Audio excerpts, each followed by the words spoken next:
এইটো 2 ওলাইছে ন? এইটো 2, এইটো 3। ঢকুৱাখানা মুগা কাপোৰৰ কাৰণে, মুগাৰ কাৰণে বিখ্যাত। গতিকে সেই মুগাটো কেনেকৈ উৎপন্ন হয় হয়তো বহুতে জানে, বহুতে নাজানে। এইটো ডিঙৰা বুলি কয়, এইটো মাছ ধৰা। নমস্কাৰ, মই কল্যাণ। প্ৰথমতে আপোনালোক সকলোকে মোৰ ইউটিউব চেনেল ব্লগছ উইথ কল্যাণ আৰু মোৰ ফেচবুক পেজ কল্যাণজ্যোতি কোঁৱৰলৈ স্বাগতম জনাইছোঁ। আপোনালোকে হয়তো গম পাইছে, আগৰ ভিডিঅ'কেইটা চাই যে অলপ দিনৰ পৰা মই বিহু অনুষ্ঠানেই হওক আৰু মোৰ আইতাৰ শ্ৰাদ্ধ, এই সকলোবোৰ মিলাই আজি প্ৰায় 4-5 দিনমান মই ঘৰত আছোঁ। কাৰণ আইতাৰ সকাম আছিল আৰু লগতে ইয়াতে অনুষ্ঠানো আছিল, কেইবাখনো বিহু অনুষ্ঠান কৰি ঘৰত আছোঁ। আৰু ঘৰলৈ মই যেতিয়া আহোঁ তেতিয়াই মই মোৰ ঘৰৰ সকলোখিনি বস্তু কিবাকিবি আপোনালোকক ভিডিঅ'ৰ জৰিয়তে দেখুৱাবলৈ চেষ্টা কৰোঁ। আৰু আজি মই মোৰ বাগান আগতে দেখাইছোঁৱেই, এখন নতুনকৈ লগাইছোঁ এইবছৰত। এই বাগানখন চাবলৈ আহিলোঁ, আহোঁতে দেখা পালোঁ মুগা চুমনি ইয়াতে আছে। যিহেতু আপোনালোকে সকলোৱে জানে ঢকুৱাখানা মুগা কাপোৰৰ কাৰণে, মুগাৰ কাৰণে বিখ্যাত। গতিকে সেই মুগাটো কেনেকৈ উৎপন্ন হয় হয়তো বহুতে জানে, বহুতে নাজানে। গতিকে মই দেখুৱাবলৈ চেষ্টা কৰিম ভিডিঅ'টোৰ জৰিয়তে। আৰু আমাৰ যিহেতু মোৰ মিছেছৰ তুলিকা চিল্ক পইণ্ট নামৰ মুগাৰ ইণ্ডাষ্ট্ৰি আছে, মুগা কাপোৰৰ, সেই কাপোৰ যিবোৰ আমি পাওঁ ক'ৰ পৰা কেনেকৈ উৎপন্ন হয় সেই গোটেইখিনি দেখুৱাম। গতিকে ভিডিঅ'টো আপোনালোকে শেষলৈকে চাই থাকিব। মুগাটো কেনেকৈ ডাঙৰ হয়, কিমান দিন লাগে, তাৰ পাছত কিমান দিনৰ পাছত আপোনাৰ মুগাটো কাটি আকৌ কাপোৰ বব পৰা হয়, সেইটো গোটেইখিনি ভিডিঅ'টোৰ জৰিয়তে মই দেখুৱাবলৈ চেষ্টা কৰিম। গতিকে চাই থাকক ভিডিঅ'টো।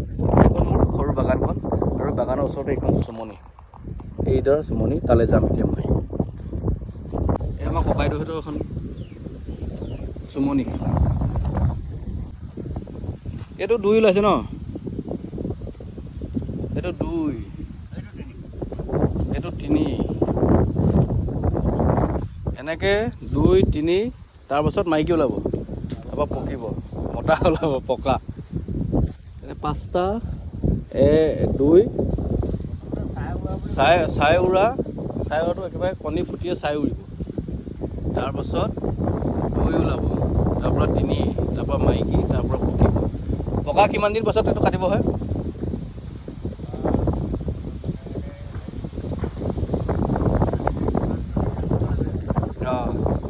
পকাৰ পাছত এইটো আকৌ শুকান পাতত দি সি মুগা বান্ধিব।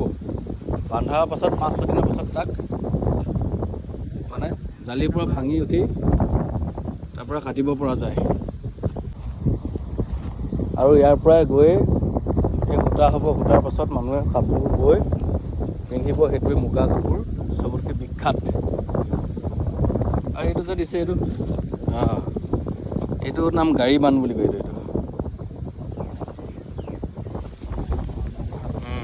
এইটো মুগাবোৰ যাতে তললৈ পাৰ হৈ নাহে, এইফালে গুচি নাযায়, সেইটো কাৰণে এইটো দিয়ে।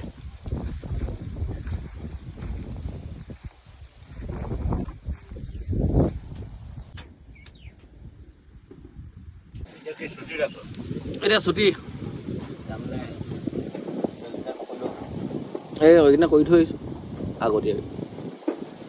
এইটো চুমনিত চবতকৈ ইণ্টাৰেষ্টিং বস্তু এই কাঠি কামিটো। এইটো ডিঙৰা বুলি কয়, এইটো মাছ ধৰা। এইফালে সেইটো পাৰ লগাই দিব, এইফালে মাছ সোমাই যাব, সোমাই গ'লে ওলাব নোৱাৰে। আপোনালোকৰ ফালে এনেকুৱা আছে নাই? যদি আছে, কি বুলি কয় নামটো কমেণ্ট কৰি জনাব। কিন্তু আমাৰ ফালে ডিঙৰা বুলি কয় এইটো। আৰু এইটো হ'ল চবতকৈ ইণ্টাৰেষ্টিং বস্তু চুমনিৰ। এইটো চৌকা, ইয়াতে যিকোনো খানা বনাই খাই চবতকৈ টেষ্টি হয়। চুমনিৰ চবতকৈ ইণ্টাৰেষ্টিং বস্তুটোৱে হ'ল এই দুটা বস্তু, কাঠি কামি কৰা, ইয়াতে একদম ডিঙৰা বনাব, আৰু বহুত বস্তু মানে ইয়াতে হৈ যায়। আৰু লগতে এই যে খানাটো, সেইটো চবতকৈ টেষ্টি হয়। বুজি পালে? এনেকৈ চুমনি এটা খুব সুন্দৰ পৰিৱেশ হয়। আৰু এনেকৈ মুগাটো চাই উৰা, 2 ওলোৱা, 3 ওলাব, তাৰপৰা মাইকী ওলাই মুগাটো পকিব। তাক ৰাতি সি তললৈ নামি আহে গছৰ পৰা।